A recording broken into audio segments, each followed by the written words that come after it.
Alright, hey guys, welcome to another video of Big 7 here. Today we're going to start the Python series with a basic video on the basics of Python. So this is Visual Studio Code. You must have downloaded it already. This is what the expectation is at the start of this course. And today we're going to start with our first lines of code and the first bits of Python code. So I've already opened a folder here, which is Python tutorials, as you can see. And to do this, you must also realize that when you open this, you'll first see a welcome page. And you can just cross that out whenever there's an X, and you don't need that. So you have to go into File, you have to press that, and then you can press Open Folder, or you can select whatever the shortcut is, and then open whichever folder you want to store your Python code in. So you can do it that way. I've already opened my folder, which is Python tutorials. And to add a file, you would just hover on Python tutorials, and you would go to this first icon that says New File, and you would press that, and then you can name whatever you want to name your file. I've named it app.py because that is a standard naming procedure that we do when in Python, and always put a .py at the end. So you're gonna put app.py, so you can just press that here, and you can do whatever you want. You can put in app.py, and then you have to press enter, and then that's how it's going to create your new file. So put py because that's the Python extension, so that VS Code knows that this is a Python file. You can even name it burger.py, that's your choice. Anyways, so now that we have our file open, now we can write our first code and begin with the first code. Now, you may have heard, if you've done some research on Python before this course, that you can write your first code within seconds, and that is very accurate. So let's begin with the first code. So just follow me here, I'll explain exactly what this does in a minute. So just type out the word print, right, and then put some parentheses in. Even if you put just one parentheses, it's going to give out a pair because this is a code editor that works. And you're going to put in some quotation marks as well. And then you're going to type in whatever you want to, but if you just like to follow me, you can just type in hello world, like so. Alright, so this is it for now. And so you can press terminal. And earlier in the intro to Python video, we talked about consoles as being places where you run things, where Python code runs. In VS Code, the console is known as a terminal. The terminal is the exact same thing as a console, so let's press that here. And then I want you to press New Terminal. You can use the shortcut if you'd like to, that's Control plus Shift plus, but I'm just going to press terminal, and this is going to give me a terminal. Alright, now make sure that you're in VS Code for this next step. If you're in different code editors, then there are going to be different ways to do this because you're going to be in a console. That is a Python console for other editors, but in case of VS Code, you are not in a Python console. You are in a CMD console, or on Mac it's just going to be a terminal console. And what is that? Well, CMD on Windows is command prompt, which is the console for all languages. Anything you want to run on the computer, that's what command prompt is. On Mac, it's terminal. And so this isn't a Python console. Like, it's not like this. This is just a CMD console. So on this one, you're gonna have to, in VS Code, you're gonna have to save this file. So if you're in VS Code, I suggest putting on autosave so that you don't have to worry about constantly saving things. So just turn on autosave and then type out the following. So type on Python and then type on app.py, or in this case, whatever your file name is in .py. This is because this is to let the computer know, because this is a command prompt, what you're exactly doing. And this is only going to work if you save it, so please save your file. And if you're on Mac, please type up Python 3 and then app.py. And this goes for every single time we're going to be doing any kind of running of a file in this course. Type on Python 3 for Mac, and for Windows and Linux, just type out Python, because on Mac there's a Python 2 already installed. So let's run this right now. and voila, hello world appears as the output, and there it is. That's your first line of code. So let's see what exactly is going on here.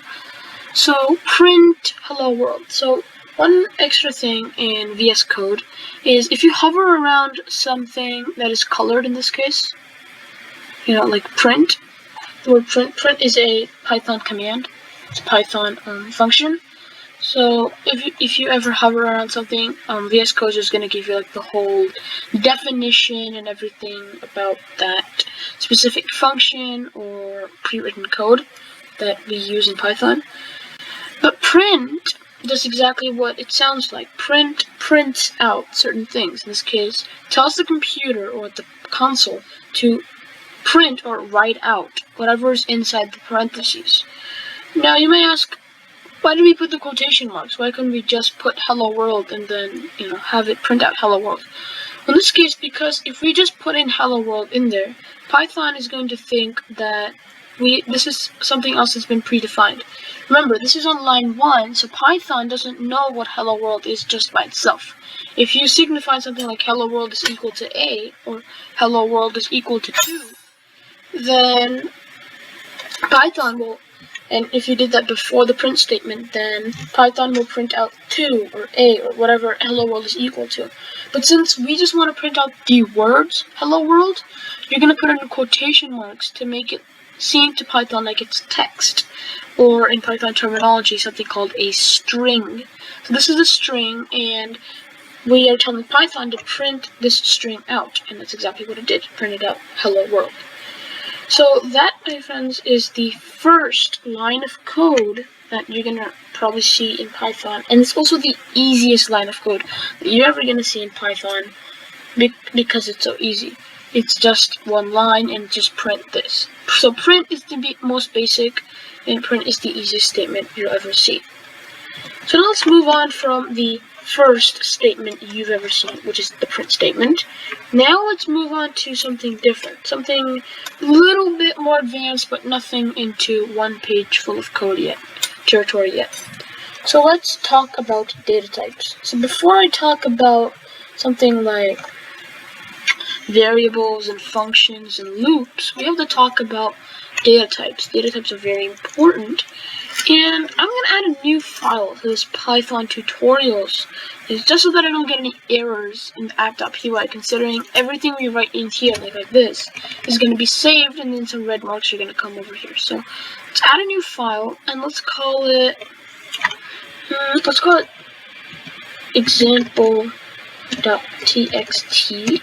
You guys don't need to do this, obviously. This is just me showing you something. This is completely irrelevant. You don't need to do it. But I'm just going to type out a lot of stuff in here. And I don't want the computer to think, VS Code to think that this is Python code.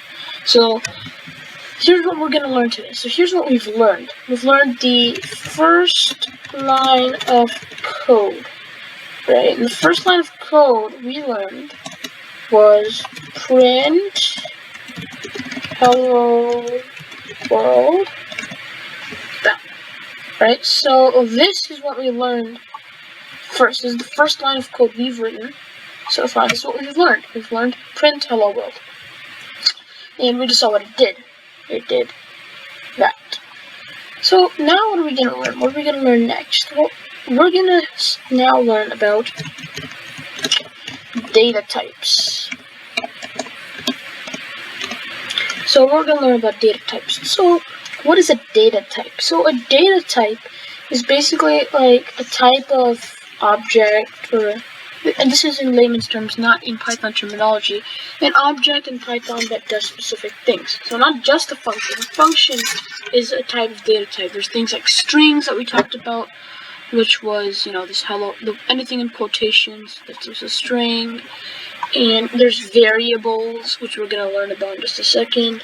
So let's just list out what we have here. So let's talk about, we have objects. So objects are actually a type of data type that has specific attributes, or in this case, properties to them. Then we have strings, and strings are basically these. Anything in quotations, that's just text. Also remember that strings are can also be classified another way. That's in immutable or mutable objects. So let's talk about that. What does that mean? So a mutable object is something that you can change, modify after it's been declared. So an object is a mutable object. Alright, a Python, let me specify this here. This Python object can be modified after it's been assigned to something. So basically, what I'm trying to say here is an object, a Python object can be modified after created. So if the Python object was like some sort of data set, which had the numbers from 1 to 10 in them, then if there were Python objects with the number 1 to 10 in them, a data set, then you can change that. You can take away the number 7, you can take away the number 6, you can do whatever you want. So that's what mutable means. Now an immutable object, case in point being the strings right here, this is an immutable object. So what I'm trying to say here is if we assign this hello world, right, we were talking about variables earlier, if we assigned hello world to be equal to a, alright, so if this was in that app.py, right now, this is a string object, so now you know that a is a string object. So what does that mean? Well, that means that a can't be modified. You can't, after this assignment, you can't say that a now equals burger. Okay, you can't say that a equals you can't say this. This will return error. This will return error because you can't change strings after they've been assigned. So that's the difference between mutable and immutable objects. All right. So what else? What are other kind of data types? Other kind of data types include variables, which we're going to talk about in just a second, integers / numbers, and etc. etc. Right. So we're going to talk about this etc. here as we move on in the course, but I don't think that's really important at this very second. What is important is this stuff, right? This is important. So now let's actually move on from the example.txt. Now that we've talked about data types and you guys know what immutable and mutable objects are and what are the different properties of these basic data types, let's now dive into variables. So what is a variable? So I haven't talked about variables in detail unless I've just mentioned the name. Variables are just like you would think of them in like regular life. Variables are items that mean something different, but are like a shortened form of it. So for example, we had a equals a string right here, okay. A is the string, right? A here is a string because A has been assigned to a string, right? But that assignment by default also makes A a variable, right? Because A is now standing for something else, right? So in Python, there's one really easy way to assign variables. Now, if you have ever seen code like the JavaScript code and things like that, you're gonna see code to define something as simple as a variable, something like var a equal 10, like that. This is gonna be like a variable assignment. Or even in another example of JavaScript, would be let a equal 10. Right? This is long. You don't need to, in Python, you don't need to stress about making some extra assignment. In Python, it's as simple as that. Like, there is no semicolon, there is no extra assignment to it. It's as simple as a equals 10. This is a variable. That's it. Nothing to sweat about. So this is it. This is how you describe variables. And you can make this into anything. A could stand for anything, right? A could stand for string. A could stand for 10. Now the thing is, although this is a variable, if you ever said that a equals to string, and then you ever said that a now equals to 10, right? That is okay. And you might be wondering, well, how is that even possible? You just said that strings are immutable objects that can't be changed. Yeah, I did say that, but a is also a variable, and a variable is mutable. You can change an assignment. You can say that a equals to 5 one second, and say that a equals to 6 the other second, but you can't do this. But this is what you can't do. Alright, you run this, and this is going to return a error. Why? Because that is a string. A string is immutable. As long as a remains a string in both assignments, and you change it, and you try to change that string, it's not going to work. But if you said that a is a string, and you like said quotation marks, whatever, and then you said a equals to 10, just like that, just a simple 10, it's going to work because you're not changing the string. You just got rid of the string altogether. You just changed the assignment of a. So that is something that you can do with variables, and that is the difference between data types. Data types can mingle and work together and change the meaning at different points. So one Python object, in this case, can have various data types. It can be a string, it can be a variable, it can be a number, it could be an object, it could be everything at the same time, right? And that is what makes it a little bit confusing at first, but the simple idea is variables should not be that hard to understand. So that is what a variable is. Now let's move on to the next topic that we're going to cover. And it's not strings or objects or anything like that. That's not what we're going to worry about right now. These are just basic data types. Now, we're going to worry about the next thing. So we already talked about variables. Right? And there isn't much to say about variables, so I'm not going to really make this kind of a menu about it. Now we're going to talk about something else. We're going to talk about something called functions. So what are functions? What can functions do? So let's see here. Functions can do a lot of things. Can do whatever you want to, actually. Function is something that runs a program, almost like an adding function. That's actually what we're going to make here in a second. And an adding, what does the adding operator do? And the add operator adds things together. It's the addition operator. You know, x plus y, you add that plus sign, the adding operator. X plus y is going to equal to whatever x plus y is. Sum of x plus y. Same thing in functions. The function just carries out the operation that you define, that you want, that you specifically said that you want that function to do. Right? So it's going to look something like this. In Python, we define functions with the def statement, right? We define them with the def statement. And see, this is this little snippet, because it's known. It's just some pieces of code that has been predefined by the code editor, that if you press a specific key on your board, it's going to just display out for you. And this is the def function snippet, the def statement snippet, and this is going to show exactly how to, the template. This is the template for a function. Right, now let's talk about this template here. Let's use this as a template to show you exactly what I mean here.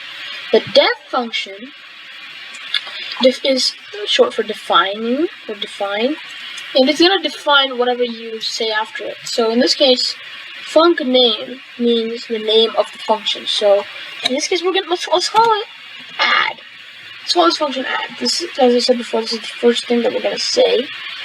The add function. And now you have in this parentheses, you have parentheses and the semicolon. Semicolon just says whatever is below the semicolon. Does two things. Number one, it gets indented, and number two, it makes up the blueprint of your function. So a def statement, anything under a def that's indented, is just the blueprint of what that function does. Alright, that's just the what does this function do? Alright, it's just like an explanation of what this function does and how does it do it. Right? So that's why the reason is there's this pass here is because you just have to put in whatever the blueprint is, right? So now let's talk about the parameters. It's a new term. Parameters inside these parentheses here. So what is this thing? Parameter list self. You need to understand that these are just parameters. What is a parameter? Oh, a parameter. Basically some condition that you put inside, in this case, the parentheses. And what is this? What do you mean, condition? When I say condition, it's not really a condition, it's something placeholder that you're going to put in there. So what goes in? In Python, when you're trying to define a function, you want to get that function to do something. For example, the print statement is also the print function. So which is why, if you typed in print here and you go over here, you see this? See this def? This is the template for the print statement. What does that mean? It just shows what the print statement can do, right? And inside the print statement, you put in a parameter, right? You put in something that you want it to do. So that parameter is different for every function. And in this case, you're now defining a function.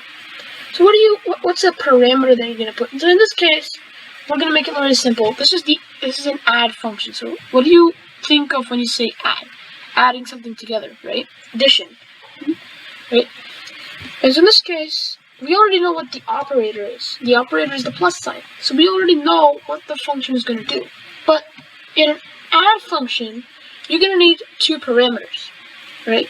Why two parameters? Because you need two numbers to add at the least. You can put in 3, 4, 5, 6 numbers. You can put as many numbers as you need to. And that's where you change the blueprint of a function. But in this case, we're just going to go with two parameters. So at this point, you just want some placeholder, right? And for placeholder, you can put whatever. I'm just going to put in X and Y, right? These are just placeholders.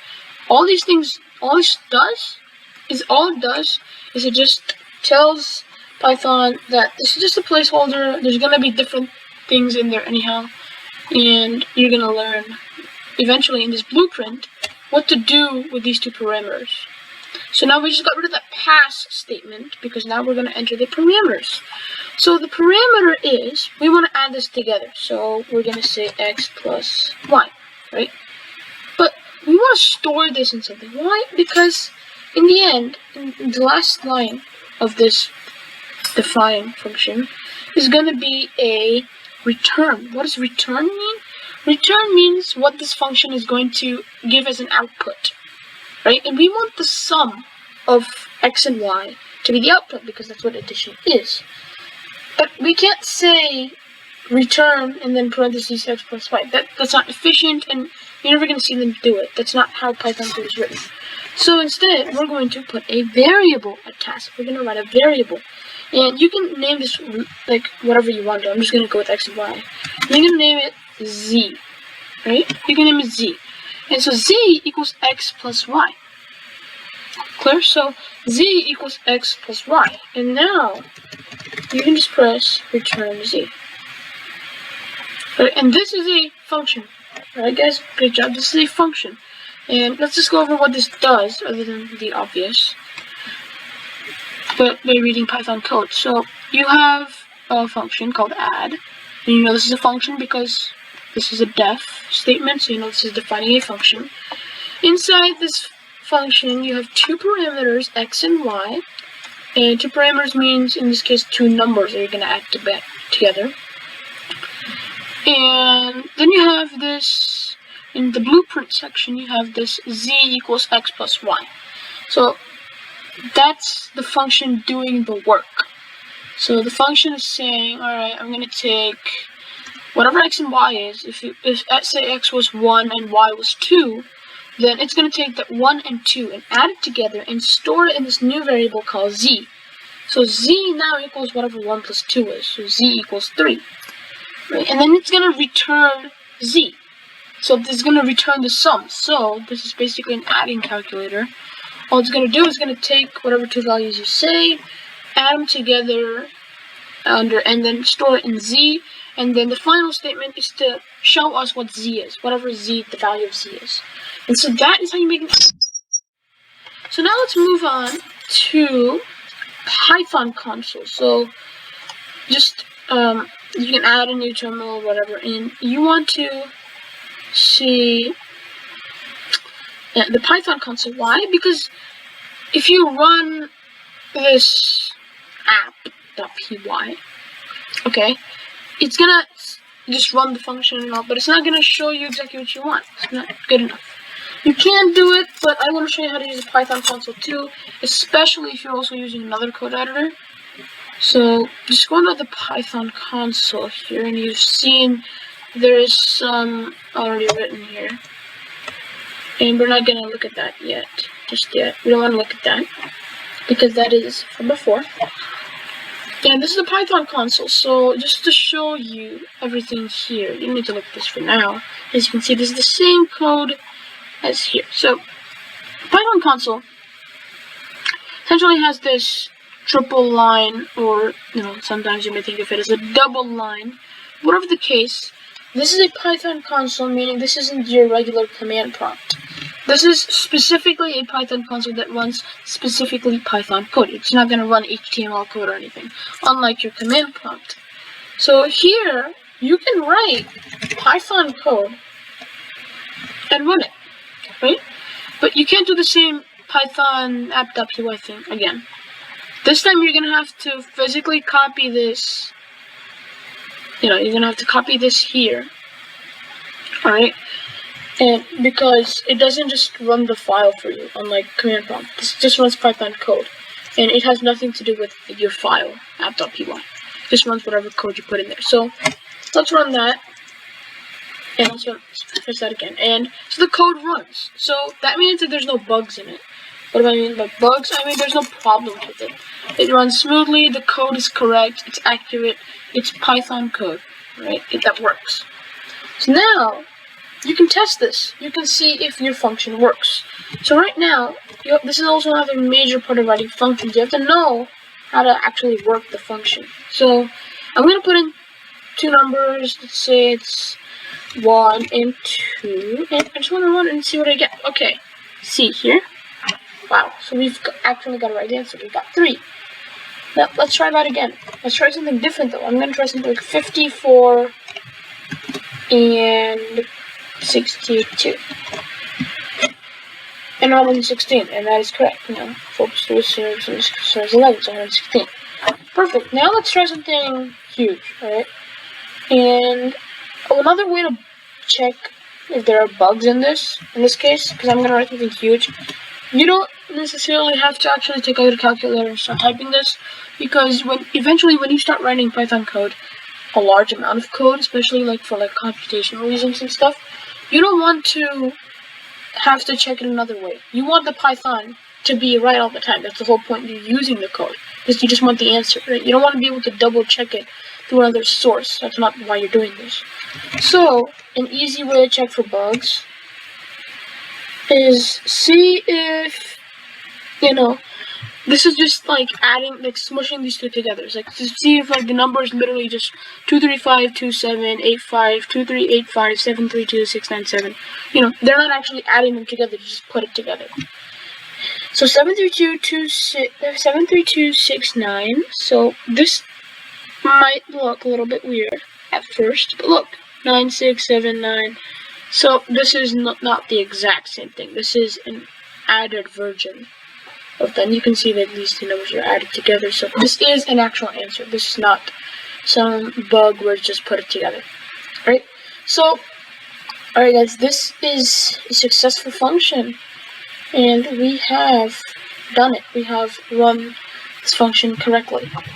So that is how you write a function. That is what a function is. Alright folks, so after this, and also remember, this can also, we're going to talk about this later, I just wanted to mention it. The X and Y can also be strings. It doesn't have to be numbers. We haven't specified the data type. And you can't. So you can add strings together in what's called concatenation. But we're going to talk about that in another video. That is a more advanced topic that we don't need to worry about right now. So we've gone through approximately 1, 2, 3, 4 different things to do in this tutorial so far. We have 30 minutes already done. But we have one last thing that we're going to want to cover, and that's called topic called loops. Now, in this tutorial, we're going to talk about for loops. There's another type called a while loop, but we're not talking about that for now. Right now, we're just going to go with the for loop. So, what is a for loop? So, a loop, if you know what a loop is just something that keeps going on forever. So, like a roller coaster loop, you'll just circle in it and you'd go forward, right? But traditionally, just a loop by itself, it's just that you just keep rolling in it over and over and over again. That's similar idea in for loops, in Python loops. A for loop is just going to carry out a certain condition and just keep doing it for as long as that condition is true. What does that mean? That means I'm going to put in a couple of things. Now, what I'm going to type here may seem like alien to you, but just bear with me. I'm going to teach you exactly what it means. So, for I in range 10, let's say that, print one of the first 10 digits. And there it is. So that is a for loop. Now, you guys have absolutely no idea what this means. Let me teach you what it means. This for loop, for is kind of like the def that lets you know this is a function, and this is the definition of a function. Same thing here. This for lets you know that this is a for loop. If it was while, then you know this is a while loop. And I'm not going to get into the difference between while loops and for loops for now, so let's just talk about for loops. So let's break this down by exactly what you see here. So you see for I in range 10. What does that mean? Semicolon.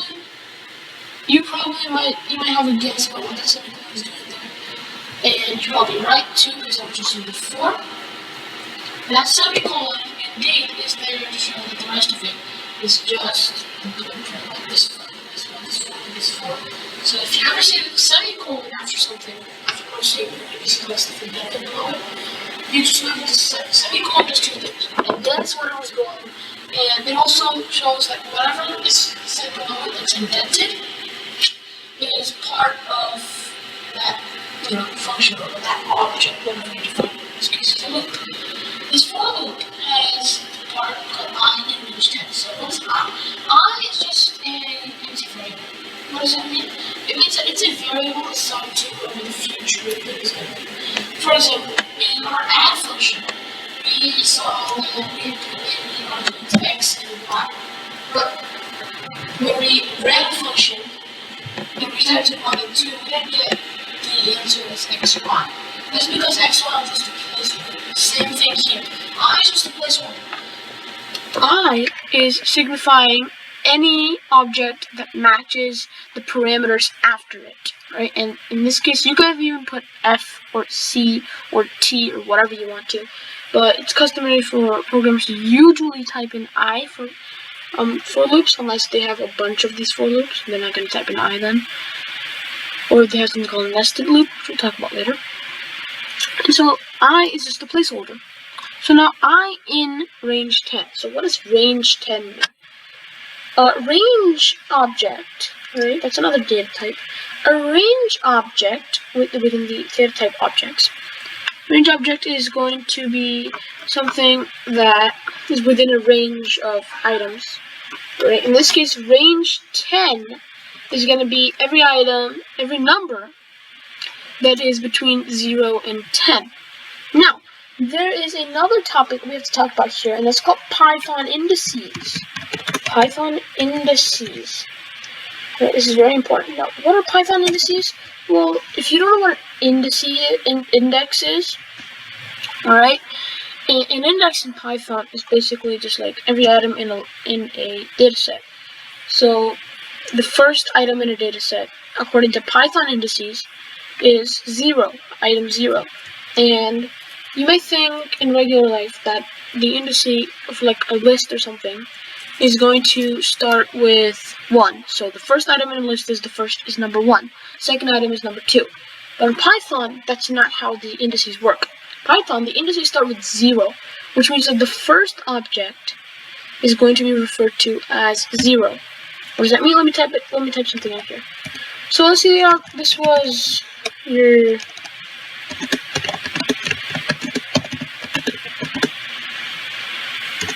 Right, so let's say this was your data set here, right here. And this list here was your data set. In this case, in regular life, you'd say that number 32 is number 1, right? And then you'd say that number 2 is 53. You'd say number 3 is also 53. And then you'd say finally, like, number 4 is 66, and so on and so forth. This is the regular terms, right, that we think of in real life. In Python, though, not the case. Python, if you want to refer to these individual items in this data set, it's going to be like 32, 53, 53, and so on and so forth. So it's going to start with 0, 1, 2, 3, 4, 5, 6, right? So, with that being said, when you say range 10, we don't mean 1 to 10 or 0 to 10. We mean 0 to 9. Now, why is that? Well, it's because if Python indices start, right, at 0, and this range 10 means the first 10 objects. If it was range 500, it'd be the first 500 objects. But if the first 500 objects don't start at 1, they start at 0, then you're going to be 1 down, which means that the range 10 is going to be 0 to 9, 0 to 9. And that's going to be different from 0 to 10, right? So that's just the main difference in a range object. And that goes for every single range object you ever see, right? And also when referring to them, if you want to refer to the individual thing, then you're going to say whatever you want to say, and then 0. So that means the first object in that data set, right? And then finally, what is this blueprint here? What is this inside that defines what this function actually, what this for loop actually means? This is just the print statement. This is the very simple for loop, so just put in a print statement. And all this print statement says is one of the first 10 digits. And so what it's going to say is, say your data set was this, right?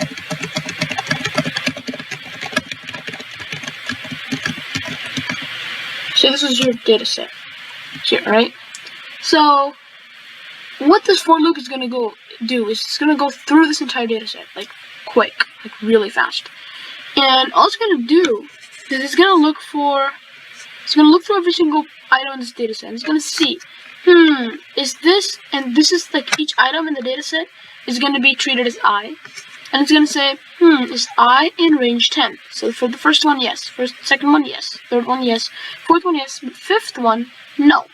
So what it's going to do is, since this matches the parameter in range 10, it's going to print one of the first 10 digits 4 times, stop, then again, stop, then again, stop, stop, stop, stop, stop, stop, stop, and then finally it's going to print it out again. So that's what a for loop does, and you can do this in any circumstance, whatever. This is just for the tutorial purposes. I've done it this way, but you can do it in any way you want to use for loop for whatever you want. If you want to scan large data sets, see if they match what you need, and then like flag them. In this case, one of the first 10 digits just means it's gonna flag, whatever the item is. Yes, that's a for loop, guys. And if you wanted to see this run, to make sure this runs, I mean, if there was any error, then this would show an error, right? If there's something wrong with this in the code, then it would show an error. But so this is a for loop, and so now let's see what we've learned. Let's have a quick recap of this video. So we've seen the first line of code is print hello world, right? And we've seen the data types. Alright, we've seen the data types. And so we wrote the first line of code, which is print hello world. And we learned what a print statement is and what strings are and things like that. And what parentheses do.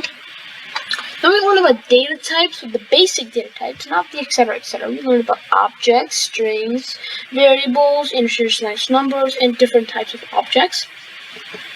So we learned that. And then we learned variables, what variables are, how they work, what you can do with them, how they interact with different data types, etc, etc. Then we learned about functions, defining a function, what the blueprint is, different parameters you can put, what all you can do with functions and how it works. So, and we also tested the functions as well to make sure they worked. Then we learned about for loops. We learned about Python indices, in fact, and we learned about how Python indices work, etc., etc. And finally, we learned about for loops, and we learned about how they work, what they can do, and exactly how they do what they do. Alright guys, so that brings us to the end of our first actual Python tutorial. Thanks for watching, guys. Please like and subscribe. Please leave comments below, and please tell me if you liked the video. Please share the video as well, and I hope you liked it. If you're not on VS Code and you are having a little trouble understanding exactly how you would do it in your particular video, then please leave something in the description that please tells me exactly what you're having trouble with, why you're having trouble with it, so that I can maybe help you out using different text editors. I can't possibly include every single difference there is in every text editor, even though I know how to use most of them, because if you use most of them, I have them. But if you have any issues or any complaints, just please let me know in the comment box so that I can help you out. I'm going to show you that most of the next tutorials will not be 40 minutes long as this one is. But yeah, so thank you very much. Please like and subscribe, and watch out for more tutorials in different other series in the Python series. Alright guys, see you later. Bye bye.